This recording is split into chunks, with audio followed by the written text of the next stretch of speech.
নমস্কার। আপনারা বসুন, শান্ত হন।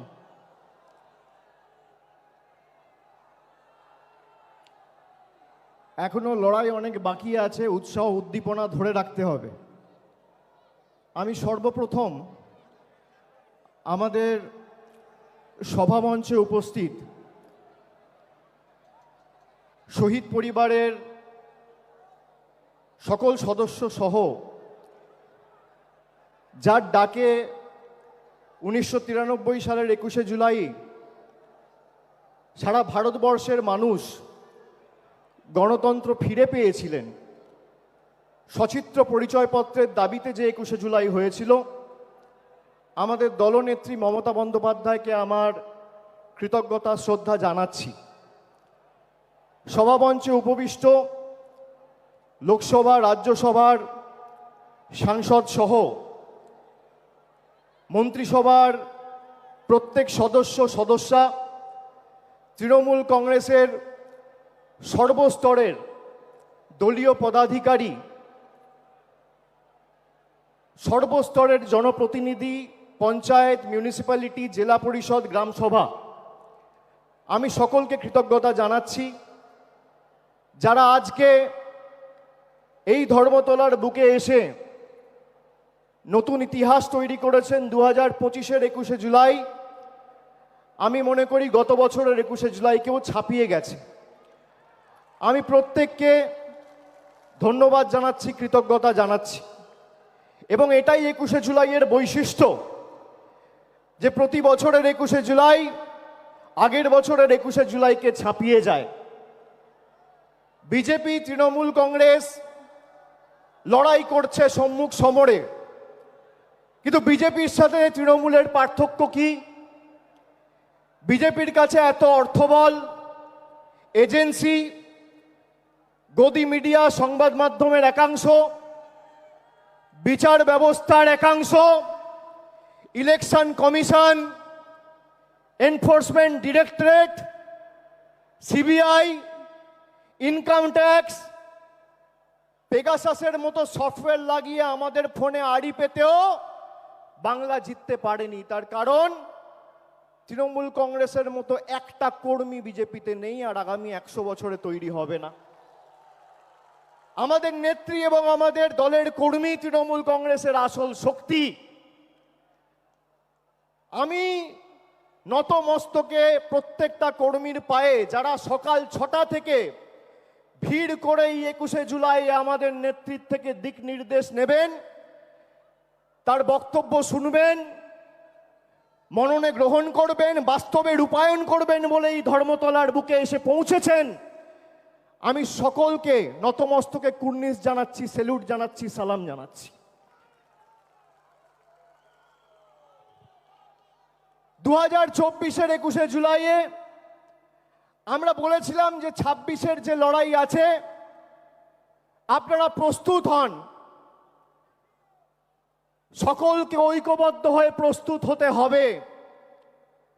আপনারা দেখেছেন আজ থেকে ঠিক 16-17 মাস আগে 2024-এর নির্বাচনের প্রাক্কালে তৃণমূল কংগ্রেস ব্রিগেড চলো সমাবেশের ডাক দিয়েছিল। 10ই মার্চ 2024 আমরা 1 সপ্তাহের ব্যবধানে ব্রিগেড চলো সমাবেশ করে 10 থেকে 12 লাখ লোক নিয়ে ব্রিগেড ভরিয়ে দেখিয়ে দিয়েছিলাম তৃণমূল কংগ্রেসের সাংগঠনিক শক্তি। সেই দিনকে তৃণমূল কংগ্রেস বলেছিল জনতার গর্জন, বাংলা বিরোধীদের বিসর্জন। এই বিজেপিকে বাংলা বিরোধী প্রথম কে বলেছে? তৃণমূল কংগ্রেস বলেছে, মমতা বন্দ্যোপাধ্যায় বলেছে, আমরা বলেছি। সেই দিন আমরা যে ডাক দিয়েছিলাম জনতার গর্জন, বাংলা বিরোধীদের বিসর্জন, সেটা শুধুমাত্র একটা পলিটিক্যাল স্লোগান ছিল না, সেটা ছিল বিজেপির আসল চরিত্র উন্মোচন। যে বিজেপি 2019 সালের নির্বাচনের প্রাক্কালে এই উত্তর কলকাতায় ঈশ্বরচন্দ্র বিদ্যাসাগরের মূর্তি ভেঙেছিল, যে বিজেপির নেতারা কবিগুরু রবীন্দ্রনাথ ঠাকুরকে বামপন্থীর প্রোডাক্ট বলে, যে বিজেপির নেতারা বাংলার কৃষ্টি সংস্কৃতি, বাংলা নয় গোটা উপমহাদেশে আন্দোলনের প্রদীপ জ্বালিয়ে ভারতবর্ষে দৃষ্টান্ত স্থাপন করেছে, তারা যে ভাষায় কথা বলে সেই ভাষায় অপমান। 2021-এর আগে বলেছিলাম খেলা হবে, এবার বলছি পদ্ম ফুল উপড়ে ফেলা হবে, পদ্ম ফুল উপড়ে ফেলা হবে। যে কজন আবর্জনা রয়েছে শপথ নিন, নিজের বুথে ফেরত গিয়ে মানুষকে বলতে হবে যে আমাদের টাকা পয়সা, রাস্তাঘাটের, জলের, আবাসের টাকা আটকে রাখা শুধু নয়, বাঙালিকে মাছ খাওয়া নিয়ে খালি ব্যঙ্গ বিদ্রুপ করা নয়, বাংলায় কথা বললে বিজেপির নেতা আসামের মুখ্যমন্ত্রী বলছে বাংলাদেশি। আজকে বলুন প্রায় 15 দিন হয়েছে এই বিজেপির নেতারা দিল্লির দায়িত্বে, দেশের দায়িত্বে, যারা দলের দায়িত্বে রয়েছে, প্রধানমন্ত্রী থেকে শুরু করে স্বরাষ্ট্রমন্ত্রী, বিজেপির সর্বভারতীয় সভাপতি, কি ব্যবস্থায় হিমন্ত বিশ্ব শর্মার এগেনস্টে নিয়েছে। একজন নির্বাচিত মুখ্যমন্ত্রী তিনি পদে বসে বলছেন বাড়িতে বাংলায় কথা বললে বাংলাদেশি। গর্ব করে বলবো।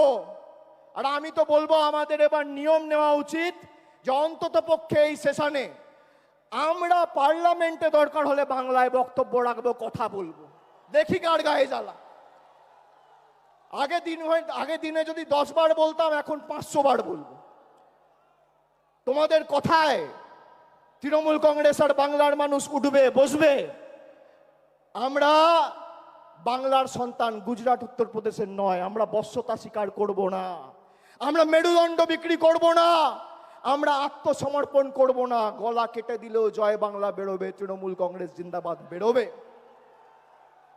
কত ক্ষমতা আছে ভারতীয় জনতা পার্টির। একদিকে ইডিকে লাগিয়ে বিরোধী দলের নেতাদের স্তব্ধ করা, আর একদিকে ইলেকশন কমিশনকে লাগিয়ে মানুষের ভোটাধিকার কেড়ে নেওয়া। দুটো একটা ইডি আর একটা ইসি, একটা এনফোর্সমেন্ট ডিরেক্টরেট আর একটা ইলেকশন কমিশন। এই দুটো কে কাজে লাগিয়ে একদিকে বিরোধী নেতাদের জেলে ঢুকাচ্ছে, আর একদিকে বিরোধী দলের ভোটার বা ভারতবর্ষের নাগরিকদের ভোটাধিকার কেড়ে নিচ্ছে। আমি বলছি আপনাদের কেউ চিন্তা করবেন না, আপনারা সবাই দেশের নাগরিক। দেশের নাগরিকের ছাড়পত্র দেশের প্রধানমন্ত্রী আর ইলেকশন কমিশন দেবেন না। এই মাটি আমার, এই মাটি আপনার। যে ভাষায় আপনি জন্মের পর কথা বলতে শিখেছেন, যে ভাষায় মা বলেছেন, যে ভাষায় বাবার সাথে কথা বলেছেন, যে ভাষায় আপনার প্রথম প্রেম ভালোবাসা, সেই ভাষাকে বিজেপি বৃদ্ধাঙ্গুষ্ঠ দেখিয়ে আমাদের অপমানিত করবে, আর আমরা বসে বসে সব মুখে কুলুপ বেঁধে বসে থাকবো। আপনারা মূর্খের স্বর্গে বাস করছেন। তবে আমরা বৈষম্যের রাজনীতিতে বিশ্বাস করি না। আমাদের এখানে যারা অবাঙালিরা আছে, আমরা নানা ভাষা, নানা মত, নানা পরিধান, বিবিধের মাঝে দেখো মিলন মহান, এই মন্ত্রে বিশ্বাস করি। আমরা বৈচিত্র্যের মধ্যে একতার মূল মন্ত্রে বিশ্বাস করি। আমাদের বাংলার মাটিতে দুর্গাপুজো, কালী পুজো হয়, আমাদের বাংলার মাটিতে রামনবমী, ছট পুজো হয়, আমাদের বাংলার মাটিতে পবিত্র ঈদও হয়, আমাদের বাংলার মাটিতে বড়দিনও আমরা একই উৎসাহ নিয়ে পালন করি। এটাই বাংলা। এবং এই বাংলাকে কোনোদিন কেউ আঁচড় কেটে শান্ত বাংলাকে অশান্ত করতে পারবে না। যে আগুন নিয়ে খেলবে সে নিজে পুড়ে যাবে। हमसे जो टकराएगा वो चूर चूर हो जाएगा, चूर चूर हो जाएगा। আমি আপনাদের বলছি 1 ইঞ্চি জায়গা ছাড়বেন না। এরকম না আত্মতুষ্টিতে ভুগলে হবে না যে তৃণমূল জিতছেই, মমতা ব্যানার্জি আছে, আমরা লড়ে নেব। মমতা ব্যানার্জি আছে, সে আমাদের নির্দেশ দেবে, পথ চলার দিশা দেখাবে। মাঠে ময়দানে আমাদের সবাইকে লড়তে হবে, 1 ছটাক জমি ছাড়া যাবে না। দেখি এদের কত ক্ষমতা। বাংলার মানুষকে ডিটেনশন ক্যাম্পে নিয়ে যেতে চায়, এদেরকে 26-এর পর ডিটেনশন ক্যাম্পে আমরা নিয়ে যাব। এদেরকে ডিটেনশন ক্যাম্পে রাজনৈতিকভাবে, গণতান্ত্রিকভাবে হারিয়ে আমরা নিয়ে যাব। আমাদেরকে আপনি বলবেন দেশের নাগরিক, আর কে দেশের নাগরিকরা? 70টা বিধানসভায় জিতে আর 12টা লোকসভায় জিতে ভারতবর্ষের বিভিন্ন জায়গায়, দিল্লিতে, জয় হিন্দ কলোনিতে